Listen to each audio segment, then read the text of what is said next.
Hey yo, if you a fan of true rap music, you heard real bars, real beats, real hooks, real songs of substance, make sure y'all check this new single that's about to drop. You heard it's fire. King Price, St. Laz, Saigon, and T-Bone Blast. Everybody went bananas on this. Make sure y'all check the bro T-Bone Blast YouTube page where this song is going to premiere. Leave a comment, tell him Z-Man sent you. Warning, some content on this channel may be offensive to some stories, some details given on certain stories may be a little bit touchy to some. We apologize in advance. You heard, but this is the New York History Channel, so sometimes that history gets a little bit gruesome. But we just talking the Bronx right now. We talking the Bronx 1988. You heard, we're gonna keep the speaker anonymous for now, cause I lost contact with the brother. You feel me? So if you out there and you hear this, holla at me. I hope you out there. Holla at me, my bro. Let's continue to put this fire out. The Bronx needs you. You heard? But yeah, man, Z-Man, Suicide Polo with the Ski Man running around the hood like He-Man. Get at me. I was like an OG by the time I was 15, 16 years old. You know what I mean? Like, I was a big dog as a little teenager with big dogs, while the teenagers were looking at me like, yo, how the fuck does this nigga already get up to this level? Because I was doing this since I was 10. Yeah, just starting out at 15, 16. I was doing this since I was 10 years old. You know what I mean? So it's crazy. I'm Dominican and Italian. My father was the head of the mafia for over 40 years out here in the Bronx. My first godfather was Sugar Ray Robinson. Look at how old I'm going black and white. I'm not even giving it to you in color. I'm giving it to you in black and white. I'm the only man you will ever meet, ever, that knows two people in a Colorado maximum federal penitentiary with no contact to the outside world. Pistol Pete, Peter Rolak, and Vinny Gorgeous, Basquiano. He was the dude my father passed the reins to. Again, I don't got those mafia rules. Italian people are racist. Once they know you're Spanish and they could tell that you're Spanish, you get no love. Not even from my own blood that I get love from. You know, no love whatsoever, just because they're racist, my dude. It's incredible. Anyway, two people out there. Now, I'm hoping, fingers crossed, I'm hoping that if a Piers Morgan, who's some famous European trash bag, cocksucking, news type dude in Europe or something, could come over here and fucking have and you see it on my page too, because the faggot took a fucking selfie with the fucking pussy nigga who killed little kids. I want to be able where I can hopefully create a platform before. Look, it's not set in stone. Baby. Let's talk about that though. Let's talk about that. The serial killer that killed the little kids. Oh my man, Google it. He dropped those bodies by Pelham Bay, right here by Pelham Bay. I knew 2 girls out of the 6. It was 7 people he killed. 2 girls. One was 21. I didn't know her because at the time I was 11 or 12 years old at the time. Yo, man, I'm just gonna tell you this. In a 2-year span, I'm gonna give you no kid should ever suffer through this. You heard? In a 2-year span, from the age of 10 to 12, summer of '88 to the summer of 1990. I'm gonna tell you this. This is what I went through from the summer of '88 to the summer of 1990. You ready? So that cock-sucking pussy motherfucker killed 7 people. 2 of them were little girls that I went to school with. The last one was Jessica Guzman, who's named after Castle Hill. Castle Hill is back there. They named the street after her, all right? So 2 of those, right? My boy Rocco, you can Google this one. I just don't remember the school where it happened. I mean, it was across the street from Monroe High School. Monroe High School is like one of the deadliest schools back in the day. You get shot and killed in front of school every day out in front of that school. But right across the street, there's a little kid school, an elementary school. My boy Rocco, my boy Gumby, and 2 other dudes. They went, 4 of them was lured into that schoolyard by one dude who said, yo, let's go smoke weed. Now, Rocco was already chilling with on Wheeler Avenue, on Westchester Avenue, which is where Diallo got shot. But this is before Diallo. It's like 10 years prior, before Diallo. They got lured to the schoolyard, my dude. And when they got to the schoolyard, the dude who told them let's go smoke weed put them all on their knees and shot 3 of them in the back of their heads and killed them. And Rocco ran off, which was the most important one. I'm not trying to sound like an asshole, you know what I'm saying? I'm not an asshole. But Rocco was the most important one to me because he's my big brother to me, you know what I'm saying? That was the dude who, with Louis the Clown, who was the top dog on that strip and a top dog in the neighborhood. That motherfucker, as long as he survived, because if you, sure enough, 3 dudes dead, he survived. My boy, I'm going through that. Now, there's a reason why I'm telling you this, all right? Now, my sister, I just met for the first time in 88. I was 10 years old, all right? I went to the Dominican Republic for 1 month and Puerto Rico for 1 month. My mother didn't love me. My mother didn't like me at all. For some apparent reason, she did not like me. I don't know. I don't care. Not my business. That's cool. You do what you do. You feel how you feel. Even as a little kid, you didn't like me. That's cool. I don't know what it is. All right. I'll live with that. My man, they introduced me to my sister for the first time. My father's dick was known as the United Nations in the mafia, all right? That was the joke behind his back. I knew my father until I was about 11 years old. I cut him off because he started, I prefer to tell you that later. But anyway, I met my sister for the first time in 88. By 1990, summer 1990, my sister was dead of AIDS. The killer AIDS strap. Her husband, dead too, left 3 kids behind. Never seen them again.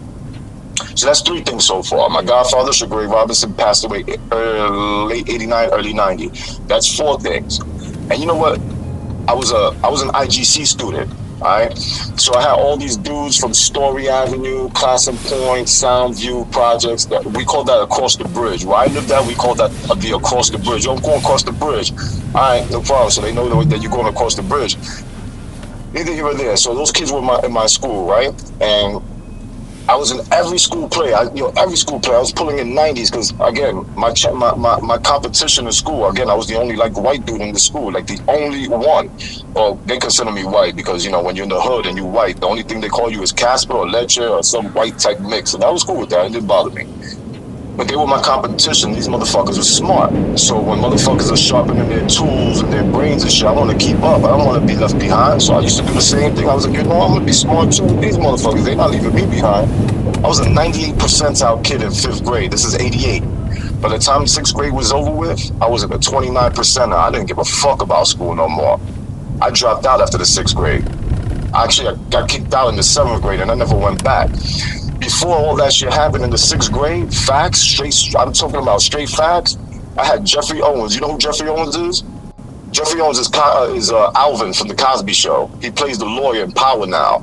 The one that they caught in the super in Home Depot with the big gut. They were making fun of him because they found the Cosby Show character working a regular job and they started making fun of him. He came to scout me. Cockroach. Carl Anthony Payne, you probably know him better as Cole from Martin. The dumb one in Martin? Yeah. All right. He came to scout me twice in 88 and 89. And you said scout you? Scout you what? To put me on the I was supposed to blow up for J-Lo and Kerry Washington. Yeah, they were going to put me on the TV show. I was nice with mine, my dude. Like, I was playing, this sounds corny. I can't really want to tell you this story, but most likely I'm going to have to tell you to you later if we do this. Shit, I can't even lie. I played Toto in the 5th grade in The Wizard of Oz, right? And I saw the crowd wasn't reacting to nothing. I'm like, what the fuck is going on here, bro? So I was like, what, fuck this. I started making them laugh. I was a school clown, my dude. I was cool with everybody. I could walk butt naked from Colgate and Watson all the way down to fucking Classen Point, butt naked. And all you have is everybody in the hood surround me to protect me to go wherever the fuck I was going. That's how I had it back in the days. I mean, I had it like that. It's crazy how I think back in my life as a child. I'm like, damn, these motherfuckers love me. But if I go into a white neighborhood, I'm a fucking nigga. I'm a fucking spick. You understand what I'm trying to tell you? That's some crazy shit. Like, it don't matter that you black to these white motherfuckers, or to these cocksuckers, or to these racist Albanian motherfuckers. They don't care, bro. They don't give a fuck. You could save their, dude, I've seen it with my own eyes. There was this one dude I was working with, he had a heart attack or a stroke, and some black dude picked him up, literally picked him up and carried him and rushed him to the hospital, my dude. When he came back from when he came back to work months later, he got that dude fired, my man. The dude saved your life and you got him fired because he was racist, my dude. The black dude didn't even know that. He was like, yo, what the fuck? I said, yo, I told you, stop fucking with these dudes, bro. These motherfuckers will chop your head off so they could bring somebody from their own country over here and take your job. And on top of that, not only are they gonna take your job, they're gonna charge their own people for that position, my dude. You know what I'm saying? That's like Laz got a corner, right? I go with the Laz, like, yo, Laz, what's good? Boom, boom, boom, blah, blah, blah, right? I start working with you. But then you got a dude that's a come up and you think that nigga's gonna be bringing in more money than me. Yo, you cut me off real quick, pay this dude to fucking wipe me out, and then you put him on the corner with you. But at the same time, you're gonna charge him like, yo, let me get this and I'll put you on to work with me. You know what I'm saying? So this is the way it was. But that was 88 to 1990, you know what I'm saying? And yeah, I lost an opportunity because they kicked me off the play. Look, again, I was an 11-year-old. What, they kicked you off the play for like doing your own thing?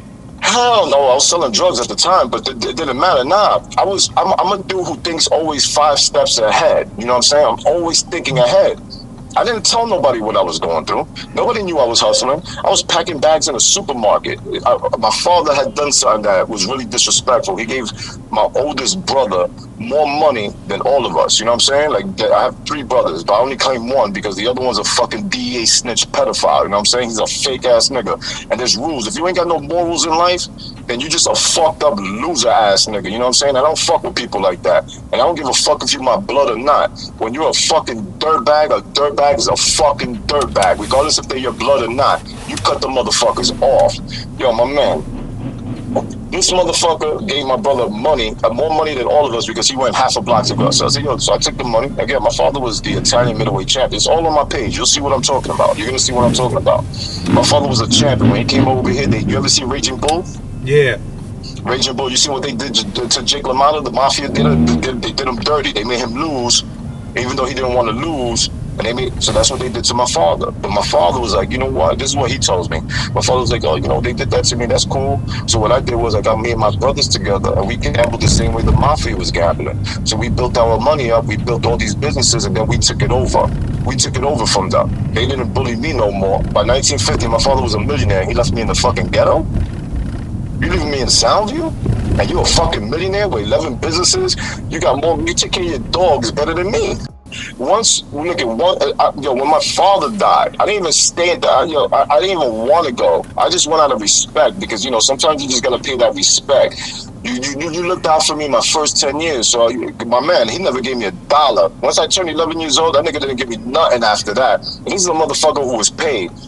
Anyway, that motherfucker didn't do shit for me. So you know what I did again, this is all throughout the 6th grade. You know what I fucking did? I said, yo, you know what? I don't fucking need you, dogs. And my mother don't need you neither. Because you only coming over here on Sunday mornings for a fucking booty call just to go back to your full-blooded Italian wife. Because listen, this shit is real.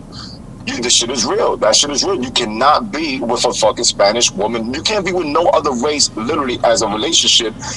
Only an Italian woman. The only thing is, with that Italian woman, he only had 1 kid, and that kid came out as a daughter.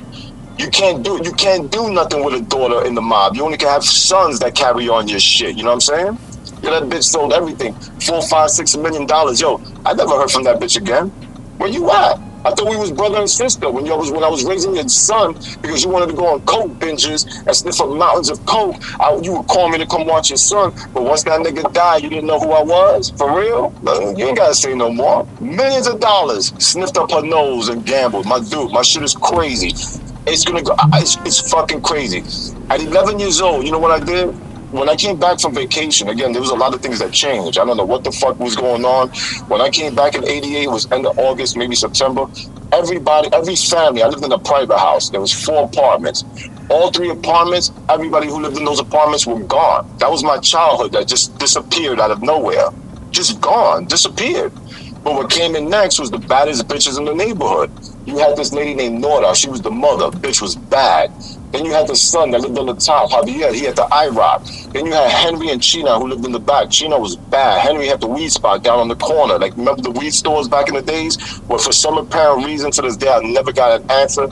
I should have asked when I was younger. Yo, they always had a bunch of rolls of toilet paper on the window. Like, that shit was the hottest selling shit in the hood. Like, if you walk by the stores and that was weed spots, there was always rolls of toilet paper displayed on the window. And that's the only thing they had displayed. But then I started telling myself that's so they could block whatever. They can't get no visuals into the store. So my man invites me over to his crib. I was 10. I was gonna be 11 years old. He invites me over to his crib one day because me and my oldest brother, we hated each other. We always I tried to kill that nigga when I was like 9, 10 years old. But that's a different story. So this motherfucker invites me to his crib, and he brings me to his bedroom and opens up the top dresser drawer. And he goes, "Yo, I need you to do me a favor. I'm gonna go shopping with my wifey over here, and I want you to just take my money, fix it up, put it in ones, 5, 10s, 20s, 50s, 100s." I was like, "That's it? That's all you needed me to do?" I was like, "Yeah." But then he opened up every single other drawer, and all of them shits was just money, money, money, money, just filled everywhere with money. I'm like, "Yo, my man, I thought it was just," he goes, "Yo," I said, "You know what, I can take care of this. It's not a problem." I said, "Yo, just bring me a bag of rubber bands." And again, I was a smart motherfucker. I can't stress that enough. You understand? I cannot stress that enough. My brain was on a different wavelength at 10 and 11 years old than any other kid. So he leaves me doing that, boom, boom, boom. I fix everything up, put little pieces of paper, tell him. When he came back, I said, "Yo, every rubber band stack has 100 bills. If this is singles, it has 100 singles. If it's 5, it's 105. Everything of every face has 100 in every one. So all you got to do is times 100 times the face." You understand what I'm saying? And he's looking at me. He looks at his girl. He goes, "Ah, this nigga's playing, right?" I said, "Yo, this is how I do it." You know what I mean? Boom. Whatever. Then he starts putting pounds of weed in my book bag, and I would bring it down to the store, and I set it up where he wanted to do it stupidly. I said, "Nah, man, you buy 2 book bags. I need you to have 2 sets of books. When I bring this set of weed in here, I need them to pass me the next book bag and have books in this in case we get raided. In case it gets raided, when I walk in, I have books in my book bag instead of this fucking shit." You know what I'm saying? All right, cool, whatever. So then I was like, you know what? He's paying me $150 a week to do that. And this is the 80s. That's great money. In the 80s, that's great fucking money. He was very generous. $150 a week. But that was nothing because then my boy took me to I thought he wanted to go food shopping. So again, there was a child serial killer in my neighborhood. So he tells me, "Yo, I'm gonna go over to Fratelli, and I'm gonna go. That's by Morrison Avenue." And he tells me, "Yo, I'm gonna go to Key Food. I gotta go to Key Food." It was mad early in the morning too, like 7, 8 o'clock. And everybody knows because my private house was the hangout spot for the whole neighborhood. Right next to my private house was an all-black church. And that all-black church was my first church that I ever went to. So what I used to do is, as a little kid, we had this, again, the Bronx was burning. I don't know if you ever seen Beach Street, but that's my neighborhood. Beach Street is my neighborhood. All those broken down, burnt down buildings in Beach Street, that's where I live at. You know what I'm saying? All of this. The Bronx was my land. So these motherfuckers came to me and says, "Yo, I'm gonna go to fucking," so I was like, "I'll go with you." So boom, we start walking. And when we walk into the supermarket, instead of going to go shopping, he goes to where the counters are, and he gets on the express line, and he starts packing bags. I said, "Yo, what you doing?" He goes, "Yo, I'm to work, yo." I was like, "What you mean? I thought you wanted me to come with you to come food shopping." He goes, Nah, take a line, dog. Just try it out for a day and tell me how you feel about it." So I was like, "All right, fuck it." I'm the dude who tries everything once. I'm like, shit, I tried going to a Pentecostal church once. I did Christianity church once. I went to a Catholic church once. It ain't the same. Like when you get used to going to a black church, it's like way different. It's more energetic. They're more real to you. You know what I'm saying? It's just, I bring people together is what I do, right? So I start packing bags. Yo, that first day I packed bags, I made $90. I was like, yo, hold up. $90. I went back the next day, I made $110. I went back the next day, I made $120. I was making like $750 a week as an 11-year-old, plus the $150 I was getting from the dude for the next. So I was like, I told my mother on the very first week, I was like, there you go, that cocksucker don't need to come over here no more. Sure enough, she's looking at me like I'm doing crazy. I was going clothes shopping. I had the fucking fisherman hat, the short sets, the Gucci 84s. And I spread it out to the neighborhood too. If I knew my peoples were poor, I ain't give a fuck. I was like, yo, come on, let me go buy you some clothes, whatever, because I could go make more money the next day. At least they look up for 3 pairs of jeans for them. We go to the little mom and pop shop, get them some Levi's, boom, boom, boom, hooking everybody up. My little brother too. Neither here or there. Now again, this is all while I'm 11 years old. So while other kids were enjoying a child's life, I put work on my back. I put all this on my back. But then when I turned 13 and I got kicked out of 123, I got suspended 4 times and they set me up on the 5th one. You know what I'm saying? The teacher gave this look to this kid behind me, and I'm like, it's funny. Remember I told you I had a counselor that killed herself? Yeah. She was my counselor in the 6th grade. I was in 152. That's when Cosby Show was coming after me, right? So, by the way, the reason why I didn't get onto that, because my sister was dying, right? And I was helping my understudy learn how to play the role. Like, yo, you gotta take control of the crowd over here. Focus on them. But then once you say a finish a line, you turn your eyes and you face over to your right hand side and make sure that this side of the audience understands that they're part of what you're saying to them too. You know what I mean? And my music teacher's looking at me. She ran it down to me a long time ago. How she didn't know how I knew how to do all this. It just came natural. It's just instant. You know what I'm saying? So then I'm showing my understudy this, and she goes, "Yo, what are you doing?" I said, "Well, just in case I'm not able to make it to the play, I want to make sure that she's." Now, mind you, this play was written only for me. There's no lines at all for nobody in this play. Not one line. They just acting it out in the back. This was only designed for me to be showcased to the Cosby Show and for PBS 13 to record me and put me on Channel 13. Now, I don't know about how you grew up. I grew up poor. So if you had cable in your house, you was a baller to me. You understand? Like, you had money. All my boys are in the feds in Brooklyn or in a prison somewhere in another state, and if they not there, they fucking dead. And if they not dead, yo, bro, I don't know what the fuck they doing. They're a fucking rat. You know what I'm saying? Like, it's incredible how streets treat you rules and motherfuckers don't. It's crazy. I mean, you're not gonna understand it, but it's fucking crazy the stupidity that you deal with when it comes down to certain people. I'll tell you this now, though. If this somehow, some way pops off, I'm telling you, I'm giving you this option. This is gonna be the option I'm gonna tell you right now. I guarantee this. There's no ifs, ands, or buts about it. We're gonna get a call from Hot 97, and one of them has a podcast already. I don't know if you ever heard of Hot 97 in the morning. Yeah, I heard of her. All right. Well, I used to work with her. She got me a job. Her and her roommate. I used to go to her crib. All this shit before she blew up. But she don't. I don't call her because I don't want her to think that, oh well, now let me try and see if I can get my 2 cents in with you, and see, not like to fuck her, not like that, because if I wanted to I could have back in the days, but I just didn't want to lose her as a friend. You know what I'm saying? She was mad cool, but her and her roommate got me a job at Louis Vuitton. I was working there and all that shit. I mean, the shit is crazy, but these people became famous after, you know what I'm saying? So I don't want nobody thinking I'm dick riding them, you know what I mean? I don't like that feeling. I'm from the Bronx. We just don't do that, you know what I'm saying? Like,